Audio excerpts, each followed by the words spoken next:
黑曜协议是一款高自由度、小队规模的回合制模型战棋，您可以在专用棋盘或战棋桌面上进行游玩。下面为您介绍黑曜协议的游戏规则。在游戏中，您会使用到许多棋子来代表战场上的单位，包括机甲、无人机以及各类抛射物和装置。其中，一台完整的机甲通常由5个部件组成，包括躯干、背包、下肢、左臂、右臂。每个部件都至少有一张对应的卡片放置在这台机体所对应的卡托上。部件卡包括有这个部件在游戏中所对应的诸多信息。全部的部件组成了对应机甲的属性和所能执行的动作。每台机甲都需要一个驾驶员，每个驾驶员有对应信息的卡片、操作转盘以及对应的连接值转盘。连接值转盘有黑白两面，分别代表驾驶员对应的阵营方。您还可以为队伍配置无人机，增强作战性能和灵活性。在同一场游戏中，双方的队伍拥有相同的分数上限。作为小队的指挥官，您可以自由配置参与行动的人员和装备，以组建最适合自己战斗风格的小队。到这里，您就已经完成了一个队伍的配置。在游戏正式开始前，我们还需要与对手一起布置战场。游戏在专用的棋盘上进行，双方玩家需要一同布置战场。游戏中会用到5种不同颜色的骰子来进行各种判定，将它们放置在双方都易于拿取的地方。双方玩家一同选择主要任务与战场卡，并根据战场卡摆放地形模型。双方玩家各投2个黄骰子，清基数较多的一方获得先手，并选择桌边。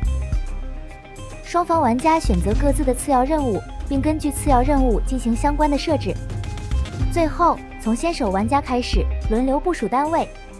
好了，战场已经准备就绪，双方指挥官任务开始。黑曜协议的游戏以回合制进行，每个回合分为6个阶段：指令阶段、计划阶段、行动阶段、自动阶段、延迟阶段、结束阶段。在指令阶段，机甲可向无人机发布指令，无人机则可以通过指令进行移动或执行指令动作。队伍中的无人机数量不限，但大多机甲只能向一台无人机发布指令。在计划阶段，玩家需要为己方的每台机甲各选择一个行动时机，进而在下一阶段对应的时机中行动。在行动阶段，双方机甲会一同在6个行动时机依序获得行动机会。首先是快速，接着是近战、抛射、射击、移动，最后是战术。每台机甲在计划阶段中使用转盘选择的时机，就是本回合的行动时机。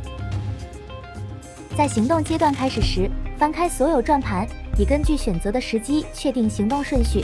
2台选择近战时机的机甲首先被激活，在双方选择了相同的时机时，会按照驾驶员自身属性上的动作先手值决定动作的先后顺序。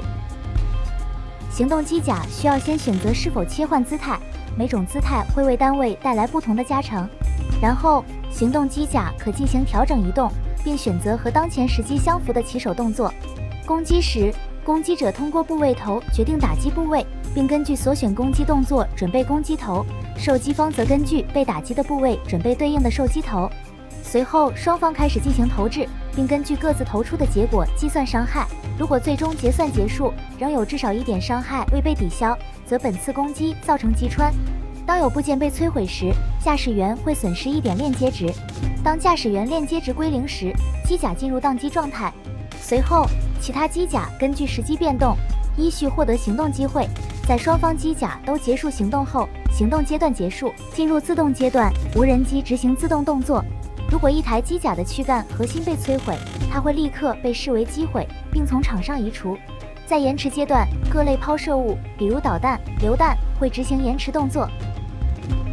进入结束阶段，双方处理标记物并打扫战场。如果一台机甲剩余的部位少于或等于2个，那么它将被视为无法继续战斗，并在此阶段被移除。此回合结束。完成任务目标会带来胜利点数。